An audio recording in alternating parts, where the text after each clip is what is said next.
Sachas Nazir Daf brings a number of halachos concerning the concept of ma'is stumin and ma'is mufarashin. The Gemara will give a number of these halachos and explain some questions that it has. So the concept of ma'is stumin and ma'is mufarashin, again, we're talking about someone who owes more than one carbon, and he separates money for those korbanos. So ma'is stumin means that it's one pile of money without specifying which money is for which carbon. So you have a chatas, ayla, and a shlamim, they're all mixed together in the pile.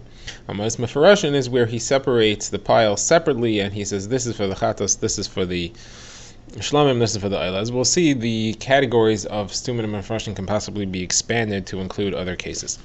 So the word's first issue, as we said, Rabbi Yochanan had said that in the case of a Nazir who owes 3 korbanos and he has ma'is stumin, which have all the money that's mixed together, you don't have to worry about the chatas money that's in there. Even though chatas money has to be destroyed, you could just bring it as a voluntary carbon ayla or a carbon shlamim, which could both be brought up voluntary. You could ignore the chatas money that's in there.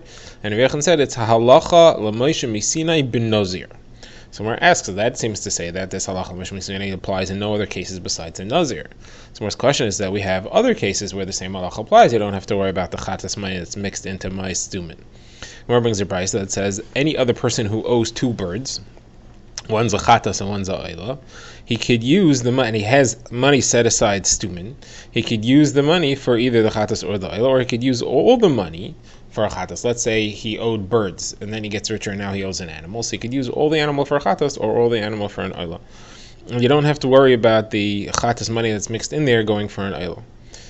And then it continues and it says that then if the person who owes it dies, and now you no longer owe the chatas and the ayla, so the ayla you could bring as a nedava, and the chatas money you don't have to worry about either. You could also bring it as a voluntary offering as a nedava.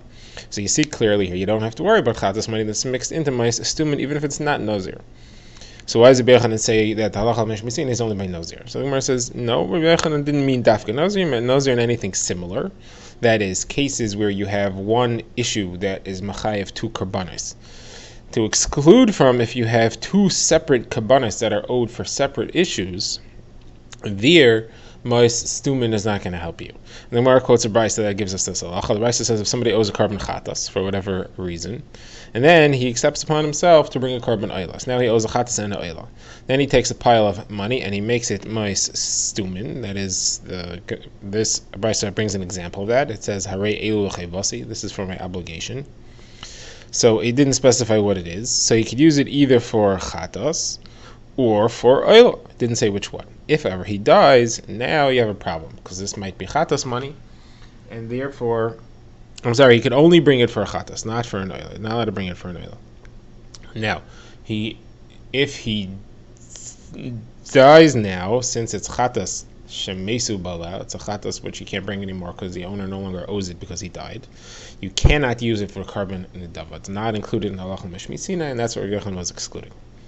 All right, now the Gemara brings other halachos as to how you define stumin and mefarashin. So we define the stumin and mefarashin as stumin is that you haven't specified what the money is, and whereas the first assumption is that you said these are for my chiyuv, these are for my carbon.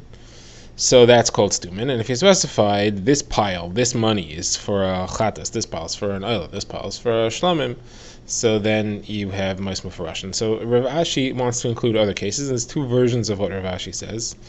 According to the first version, Rav Ashi says if he has the pile and he says this is for my chatas, ayla, and shlamim, even though it's all mixed together, since he specified the names of the korbanos, it has the halacha of ma'is mufarashin. And you cannot use, if something goes wrong, you can't use any of the money for nedava. You have to use it for chatas, ayla, and shlamim. Now, the second version of Rav Ashi is not only that, even if you say harei elu l'chayvasi, this is for my obligation, there you count it as if it's specified for the chatas, and you can't use it for anything else, because chayvasi you assume means a carbon chatas. Okay, now Rava says a halacha. Rava says that this halacha that we said that ma'is stumin can be used for a carbon nedava, meaning for an ayla, for a shlamim, is only if the chatas money is still in there. But if he has a big pile of ma'is stumin, which includes all those 3 korbanos, and then he takes the chatas money out, So the rest of the money doesn't have the halachas of chatas money anymore. That chatas money can't be used for anything else. That chatas money is no chatas money. The money that's left behind, he could use for oila or for shlamim or for voluntary kabbanis should the need be. And now the Gemara says we have a brisa that says like Rava. It says Rava's halacha. The brisa talks about where somebody has a pile of money that's mais stumin, and then he takes part of it out. So the brisa says if he's a Nazir, and he has a big pile of money for all his kabbanis, and he takes off some, and this is for my chatas, and the rest is for the other kabbanis, meaning for the oila and the shlamim. So then he dies, so he can't bring the kabbanis Nazir. There's no mitzvah of kabbanis Nazir anymore. So the chatas money has to be destroyed, has to be put in the Yam HaMelech. The rest of the money is oila and shlamim mixed together, should be brought as a carbon nidava. Half of it should go to buy an oila, half of it should go to buy a shlamim. So you see Rava's halacha here. You see that if the chatas money is taken out, that is chatas, and the rest is considered to be non-chatas and has those halachas. Has the same halachas as regular mice stumin. Now, the brisa continues. The brisa says, what about hilchas me'ila? So the halacha is that if you use carbon money for your own purposes, you violate me'ila, and there's special halachas. You have to bring the carbon me'ila, and you have to pay it with the karen plus an added fifth to hektish.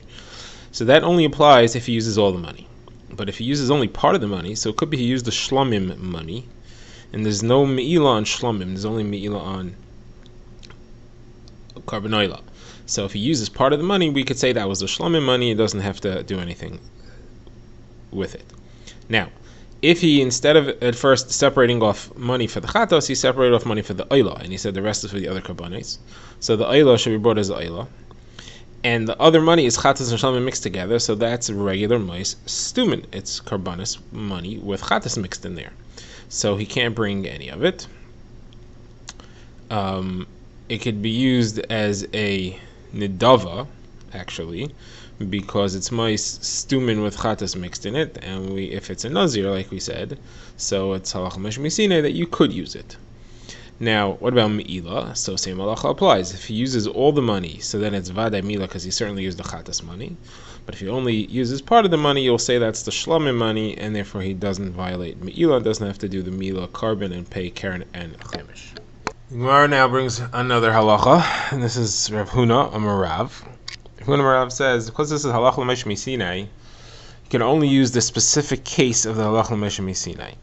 And the halacha l'mesh misinai was said with a pile of money. Money that is not specified if it's for an oila, an adava, if it's for an oila, shlamim or chatas, you don't have to worry about the chatas money in it, and if something happens, it doesn't have to be destroyed. But if you have other instruments of value that were hukdash, you don't say that halacha, and you do have to destroy the chatas, unless it's something which is readily exchanged for money, then it has the status of money itself. So Rav Huna Amarav gives the following examples. If you had an animal, you were makdish an animal, not an animal you could use for a carbon. Let's say you were makdish a male ox. There is no carbon nazir that's a male ox. So if it's a balmum, then you could just sell it right away. So that counts as money, and you would have the halacha of mais stumin. But if it's not a balmum, if it has kedushas chatas shlamim and oila, because you were makdish it stam, and it has to be left to get a mum so you could sell it and take the money and buy the chatas oila and shlamim. So this doesn't count as money. It's not readily sold. You have to wait, and therefore it has the halacha of stumin, but not the halacha meshmi sinai that you could just use it for nidava. So you don't say that here because the halacha meshmi sinai was only said by money. Now, what about if you have a chunk of silver? So a chunk of silver is a machlekes. Rav Nachman says that you wouldn't say it because you don't easily sell a chunk of silver. People don't sell it.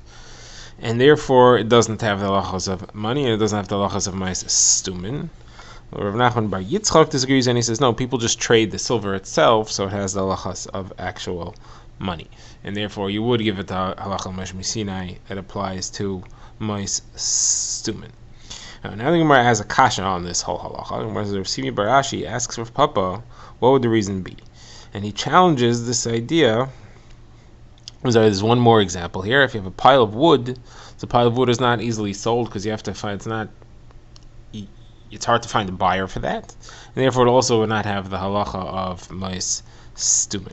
So Rav Simi bar Ashi asked Rav Papa, what's the reason? It's because these things don't count as money, so then birds shouldn't count as money either.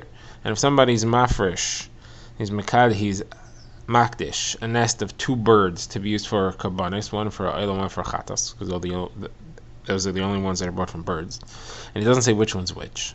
So you should also say it doesn't have the halacha of mais stumin, and you have to deal with the chatas that's in it if the owner were to die. The problem is that's not true.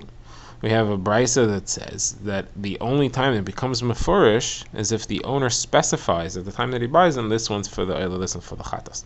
Otherwise, it does have the halacha of mais stumin. It's considered to be mixed. So that's Rav Barashi's kasha. Rav Papa's answer extends deep into the next daf, so we'll save it for our next one.